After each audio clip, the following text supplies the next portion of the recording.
Hello everyone. हामी चाहिँ अर्सिया म दिदी चाहिँ हामी त सो घुम्दै अलिअलि सौदाहरू पनि गर्दै गएको है है अब चाहिँ हामी गएको बाई बाई गरिदेऊ।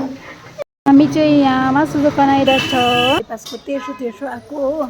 यहाँ चिकन किनिकन अब जान्छ। यहाँ चाहिँ अर्सिया दोकानमा सौदा गर्दा चाहिँ अर्सियाले चाहिँ मुखमा हात हाल्दैछ है। मुखमा हात हाल्दैछ है। नहाल छि हुँदैन। यता हेरेर हाँसिदेऊ हाँसिदेऊ। हामी चाहिँ उकालो रुम जाँदै गरेको है। थाकिसक्यो। यता हेर्देऊ है।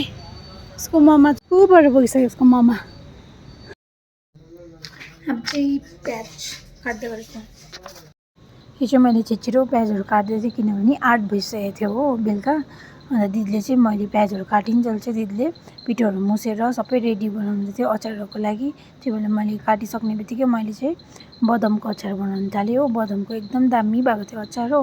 मजाले सेलरोटीमा बनाएको थिएँ अचार चाहिँ। त्यहाँदेखि मैले अचार बनाइसकेर त्यहाँदेखि दिदीले चाहिँ एक्लै छिटो मोमो बनाउनु हुँदै थियो। त्यहाँदेखि मोमो गएर सकाएँ। अन्त बहिनी र भिना चाहिँ भित्र रुममै हुनुहुन्थ्यो।